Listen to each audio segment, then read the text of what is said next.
Welcome, I'm Darren, and I'll be your guide today as I look at 1997 SkyBox Premium Football. This set followed a truly great card set.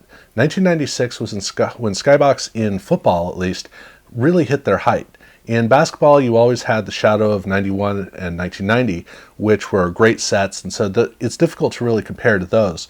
But in football, when it started off in 1992, the standard there really wasn't very good, and so over the years the card set kept getting better and better. And by 1996, I think it's pretty safe to say that they really did hit their height. So that was a great thing.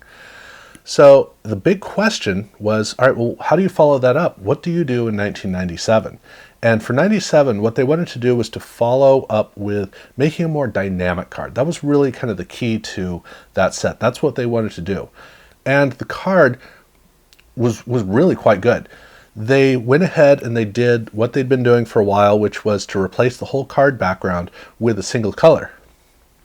Only not quite. They actually kept, right around the player, they kept the card background, but they ghosted it in, and then they had kind of like a motion blur coming out from there into the solid color, which is all the way around the border.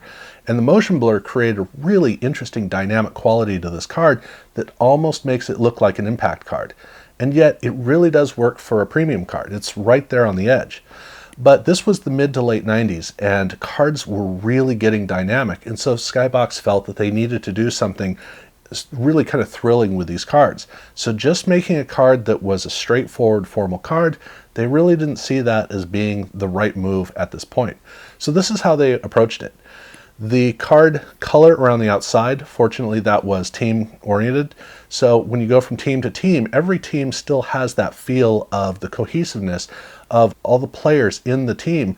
They feel like a team. So it still carried really well. That read well. And then the dynamics of each individual card made them all slightly unique. So pretty cool. But what's really interesting about this card set is the fact that every single card, it has the gold foil that they'd done in the previous year, almost. It's actually a gold holofoil. So the premium logo is the same as the previous year. And then down at the bottom, they have an arc of text and then just a little bit of text for the team name down below. This all has a gold holofoil, so there's a dynamic quality to it, but it's also in relief. It's slightly raised off, and in the case of the name at the bottom, it's actually embossed. So that means that because it has all of this relief on it, there are these ridges hitting light in different ways. So as you move the card around, it's lighting up in different ways, but also the way that the holofoil itself reads is constantly dynamic as well. So this whole card, or at least all the foil on the card, has a great dynamism, which is a fun thing about the cards. Interestingly, the checklists give you a great opportunity to really see that blurring effect. It's not done exactly the same way, but it's pretty similar, and it makes it look pretty cool. But oddly enough, for all the foil, they replaced the foil with just printing. So it doesn't have the relief, it doesn't have the effect, which I think is really I think they just dropped the ball on that. I think it's a letdown a bit. Why not go ahead? It's just 3 cards. Why not put that in? But because they did that, they didn't have to worry about the parallel, which I'll get to in a second. But the cards themselves, for the player cards, all of the cards in the set are player cards with 3 checklists. The rookies look basically like all the veteran cards. They just have an R on them. But on the card back, here they really did go away from the premium approach. They didn't bother to make a great card back. They wanted to make a fun and dynamic card back, which, okay, I mean, it works. It's not the greatest thing in the world, but it works well enough. So, all right. But like I said, they did have a parallel. Just like the previous year, they had a ruby parallel. And again, they did not do an emerald, but they didn't need to in this case, because here, their ruby parallel would be serial numbered. Now, on the front, we'll stick with the front right now. All the gold holofoil is replaced by ruby. That's the main effect. Unlike in 1996, where they had a fractal quality to it, here it's just straightforward, which works perfectly well because all of the relief of the text, it has its own quality. It reads really well. I really like the team name down at the bottom, the way that comes across. But that wasn't all they wanted to do. So they did do kind of a holofoil effect on this, but it was all the rest of the image around the player has a holofoil treatment over it so that when you move the card just right, the whole thing just kind of lights up, which I'm not a big fan of. I think it looks kind of hokey, but they really wanted to play it up. So they were getting more energetic, getting a little carried away. All right, this is where they went. But like I said, these are all serial numbered. So on the card back, there is a serial number out of 50. They use the ruby foil for these numbers, little strip, and these are numbered out of 50, but all of the serial numbers themselves are printed with 3 digits. So they all have a leading 0 or 2 zeros if it's a single digit serial number, which I've never understood why they do that. To me, it's confusing because if you have 3 digits, it implies that there should be 3 digits capable. Understand they didn't. They just put the leading 0 for whatever reason. And it may have been that they had a printing process that they went through and that it was just set up that way. So all the 2-digit ones just automatically had the 3 digits because it was set up. I really don't know. But yeah, do keep that in mind. But they weren't just content that you were going to figure out from the card front and the serial number on the back that it was the parallel. So they did put, behind the number, they put an SR for SkyBox Ruby. So they really made sure that you understood this was the parallel. And all of the cards in the set are all serial numbered out of 50. That's just the way that it is. So the rookies weren't treated in any different way than the regular cards in the set, or the veterans.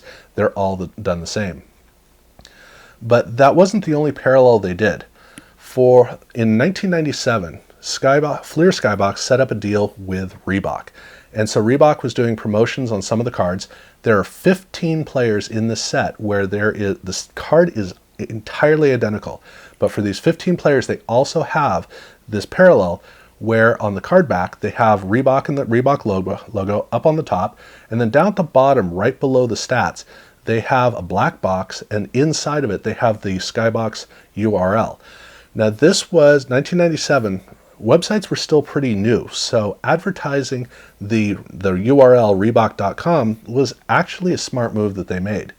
But this was done with an orange bronze text, but that was the base level. So slightly more challenging was the gray silver text, and then they had a greenish gold text, and then they had a bright red for the red version, and then a bright green for their emerald. So they had 5 different versions of these Reebok cards. Every one of the 15 players have all 5 versions, which means that if you take the regular card and all 5 of the others, you can line them up on a page and have 6 cards, 6 cards, 6 cards, and flip through from page to page. Kind of weird to do that because the only thing that differentiates them is on the back. But they do have 5 versions of these. And they again did their inside the numbers cards, which they've been doing for a number of years. But unlike in previous years, here they use the regular card number. So they don't change the card number for the 9-card set. Every one of these cards has the original number. The only difference is on the back they have the inside the numbers logo, and they got rid of the stat lines and just put text. So on the back it's very distinctive to see. But you got to keep that in mind. And for players like John Elway and Emmitt Smith, they actually have 8 versions of each of these cards. They have their regular card, their Ruby card, they have 5 Reebok cards, and they have 1 additional card for inside the numbers. So they have a lot of cards where on the card front, every single one of the 7 is identical, and then the Ruby is the only one that looks different. So they had a lot of stuff going on, which is kind of interesting. They also, for 1997, this was the first year that they did a full-blown Autographics. In 96, they'd started to do it, but for football, they didn't do a full-blown set until 1997. And Autographics is a cross-brand release, so it shows up in various different packs. And these cards are all done with, for the 1997 version, they have the shot of the player, and they have the background of the shot that fades into a white card with the seal printed on it. But they also have the embossed seal on the card as well. So they're really making sure you understand this is an authentic autograph. And they, interestingly enough, did a parallel. So on the main card, the Autographics text is in gold foil. They also did one with a holofoil, but that holofoil also has a refractor quality to it, so it's really lively. And all of those cards are serial numbered, or excuse me, they are all sequentially numbered. So they have the base set, and then they have the numbered out of 100 sequentially numbered parallel. And also along the lines of the Autographics, they had a special redemption set of cards. And this is 6 cards in total. It's each one of the letters of SkyBox. So SKYBOX. And each one of those, you have to collect all 6 of those cards. And if you had done that, you could have sent it in to get a complete set of the Autographics. Obviously, they're very difficult to find. You can tell that with me, I've only got 4 of them. I'm sure that if I get the other 2, I'm not getting the Autographics card. But that was something that will pop up in packs every once in a while. You'll run into these. And so that's what these redemption cards are for. And then for the regular inserts, they have close-ups. And this is kind of a clunky card. This is one of the, kind of like with Fleer cards, this is one of those sets that you just collect because it's just one of the cards in the set. It looks formal, just doesn't look all that great. But on the flip side, they also have their larger-than-life cards. And these are die-cut cards, but they also have a leather print over the surface. Now this leather print is not like the one that they used in the previous year with the Brett Favre card. In this case, it's more like what they were doing in playoff, especially 1998 contenders. It is a leather surface with a slightly modeled print on it, and then they do have gold foil printed on it, but the gold foil printing on the surface means that it actually has some texturing as well, so it's kind of interesting. But it's a really unique card for SkyBox on a couple of different levels. So it's a very nice card. And then they have Premium Player, and this has a lot of holofoil on it, a lot. And this is one of those interesting cases where if this was in any other set, it would be garish. But somehow SkyBox knew how to make their premium cards look really refined, really nice.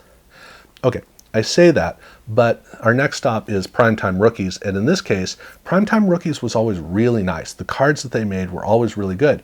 The problem is that here, this is weird because it's a prismatic card, but the prism is like a 1992 prism, not a 1997 prism. It's very blocky. The pattern is overpowering.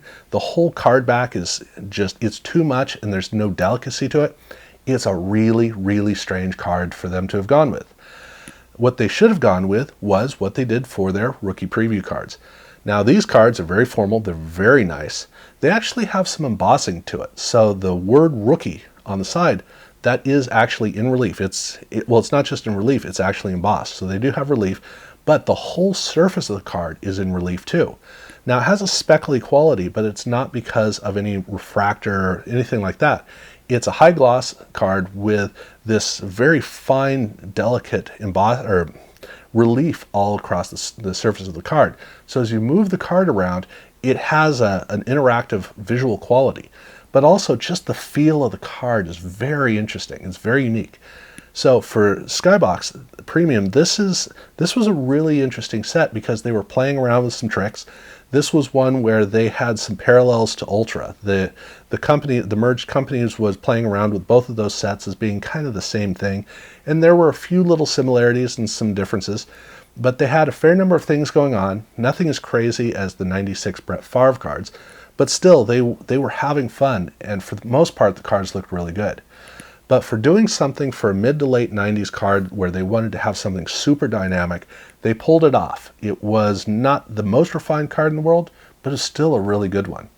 But starting in 1998, they were going to pull back and make a whole different approach to cards that was going to be a forward-moving process. So it's really best to talk about that at its time. So I'm going to close this off here, leave this as it is, and it's a fun exploration with these cards. Really fun cards overall. The parallel is pretty tough to collect, but at least the Reebok cards, those are fun to collect. They're a little tricky to do because they're, the red and the green are obviously pretty tough, but otherwise it is kind of fun. So yeah, that's my take on this, and subscribe if you haven't done so already. Check out my other videos. Certainly look for the other SkyBox videos. And yeah, thank you very much for watching.